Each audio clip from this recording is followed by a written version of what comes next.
Hello, Mark Anderson here with Anderson Investigative Associates. I'm doing the second in a series of topics on effective interviewing. And today I wanted to speak to you about the issue of planning. And planning is an important area in all areas of our lives. Actually, just today we're planning for the approach of Hurricane Matthew that's supposed to get here in the next day or two. A month ago, we were preparing for the coming of Hurricane Hermines, which dumped some rain on us and some wind, but not as bad as we expected. So in that planning, we start taking into account those things that we need to have in place in case that hurricane comes as close as they predict. So we were stocking up on some water. I was taking all the stuff off the pool deck and moving stuff inside, getting ready for that coming, having those things prepared for the eventualities that are going to happen. And as a part of interview planning, we want to take into account what's going to happen in that interview room. It was Dwight Eisenhower who said, plans are useless, but planning is indispensable. Having those things in place makes it easier to deal with those eventualities as they come up. And when I was talking to one of my sons about this, who's an Army aviator, the statement he made to me that they use in the Army is a pound of planning is worth a ton of execution. So it's important for us to plan, and it's essential to effective interviewing. Now, I'm sure that we, in fact, do the planning necessary to know who we're going to go talk to and where we're going to talk to them and the subject about what we're going to talk to them about. But do we do planning beyond that? I recognize that we have a ton of responsibility upon us, whether we're auditors, investigators, inspectors. We have a caseload. We have many things that we have to do, but what we have to take into account is how important is this interview to us? How important are the results of that interview? And then we need to apply a commensurate amount of planning to go along with that. Despite this, when I talk to people, I often get the answer of, what did you do with regard to this interview? And I get the answer of, I winged it. I've certainly winged interviews, and the results of those interviews were commensurate with the investment up front. For a matter of fact, recent studies that have been done looking at this issue of interview planning, the results of those studies show that less than 10% of all interviews have adequate planning associated with them.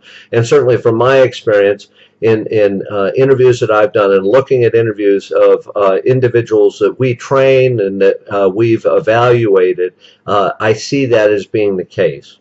Like I said, we do that basic planning, but do we do the planning to know who we're talking to, what their motivation is? And when I say who they're talking to, I'm talking to you about who they are as people, the motivation for why they did what they did, and understand those things to a level that prepares us for the interview. So I wanted to just mention a couple of additional areas of planning that we should take into account when we are getting ready to do an important interview, a subject interview, an interview with an auditee that we believe has provided us some inaccurate information or inconsistent information. Are we ready to confront that inaccuracy or the information that we possess is not true? Are we ready to confront that and get the greatest quality and quantity of truthful information out of that interview? So what are the things that we should look at when we're going into that interview room? Well, the first one in this list is, who is this that I'm interviewing?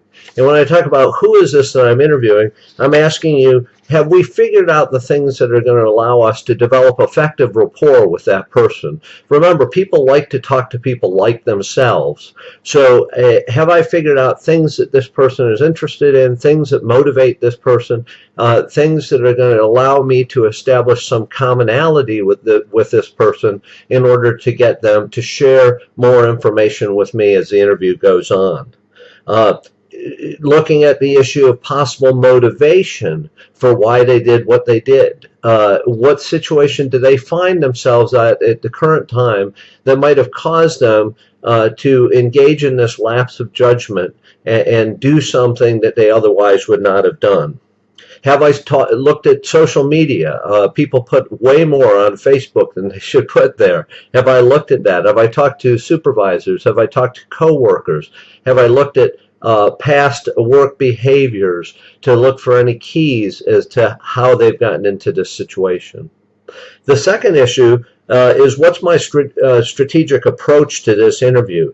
What style of interview am I going to use with this individual? That's going to be based on a lot of different things. It's going to be based on how much evidence I have, how much evidence I intend to share with them, how conversational is the approach to this interview, what information do I have, and how am I approaching it with regard to a purpose transition, going from the factual information to attempting to elicit an admission from this particular person?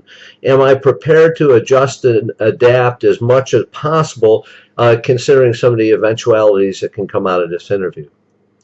The third one would be, have I strategized plausible themes to address that are personal and unique to this interviewee? We all know that themes are very important to use in the interview setting. So those rationalizations, projections, and minimizations that are going to allow us to get that individual to be truthful with us. Now, we can take those off the shelf. We can use the one, financial times are difficult, and I can understand how you got into this situation. Or have we done the planning that's imperative in order to understand this individual's personal struggle? What's their personal struggle? What has put them in the position where they may have engaged in this conduct that we're talking to them about? We got to recognize that the more personal, the more unique those themes are, the greater our ability to elicit truthful information from them in that situation. So we want to look at that as much as possible. So what do we need to do in that situation? Well, we need to have some sincerity in presenting those things to them, and we also need to have that ability to weave a yarn and tell a story in order to get them to speak with us. The next area would be, based on the inquiry, have I considered the realm of denials that might be offered and my ability to counter them? We know it's very important to minimize or defeat denials, and it's very important to do that prior to those denials being verbalized. We know that people have an irrational sort of consumption with backing up a lie once it's verbalized. If you have children, you know this to be true. Once that individual puts that lie on the table, it becomes very hard to get them to step away from it and move back from it. So have we considered what some of those denials might be, and considered our response to those denials, how we're going to minimize them, how we're going to move that individual away from those denials and get cooperation from this person? A couple other areas that I want to look at. What are some of these other topics in this pound of planning? Motive. A lot of times we know what happened. We're pretty clear on what took place. The one thing we don't know is why it happened. We don't know what their motive was for this happening. And the more we can look at that, eliminate the bias that we have in our lives, and look at it from their perspective, recognizing and keeping it in mind the fact that if we can see it from putting ourselves in their shoes, the better we're going to be able to help them rationalize, project, and minimize the reason that they engaged in this behavior. Another one would be fears. We need to keep the issue of fear paramount in our mind. This might be the 5th or 6th interview we've done this week, and we're processing it as an employee. We're processing it's a normal environment to us. Recognize for that interviewee, that's not necessarily the case. Whether it's an interviewee or an auditee, anyone that we're speaking to, there's a certain stress associated with that. That stress invokes an issue of fear. If we keep that issue of fear paramount in our minds, we're going to be able to minimize that fear and focus more on the issue of hope. We have to give them hope as to what's going to happen after this interview. And the only way we're going to do that is to place ourselves in their shoes and recognize, hey, this is not where they want to be. How do I give them hope for the future? And an awful lot of the things we investigate, there is light at the end of the tunnel. We just have to illuminate that light, make it a little bit brighter for them so they can focus on that rather than the fear. And then the last one is the issue of question formulation. When we get to that point of accusation, when we get to that point of confronting them with the evidence that we possess, recognize that we need to do that in a sincere and convincing manner. Recognize that the highest percentage, it's a great percentage, great statistic, is that over 60% of people that confess to us do that based on the fact of the credibility of who we are. So we need to provide the information to them of what we know in a very credible fashion. Now, I didn't say arrogant, I said credible. So I go back to something my dad said when I was growing up, which I hear and remember very clearly. Hey, Mark, it's not what you say, it's how you say it. So in that accusation phase, recognize how we present that can be done in a very normative way, much like we would conduct rapport, so that we can have a discussion with them, but clearly indicate to them what we already know. It makes it much harder for them to ignore that and not provide some sort of answer as to what took place and why it took place. So those are just a few issues that we should be taking into account in this area of planning. There's so much we could talk about on that. I do a whole block of instruction on interview planning to address some of these, both with regard to location, with regard to interview room setup, with regard to how we're going to approach this from the beginning to the end. So there's a lot we can talk about there, and I often train in that area. Hey, I thank you for stopping by today and listening to listening and watching, I guess, this video. If you have questions for me or anything that you would like to make inquiry about, don't hesitate to reach out to me. You can find our website at andersoninvestigative.com. Hook up with me on LinkedIn.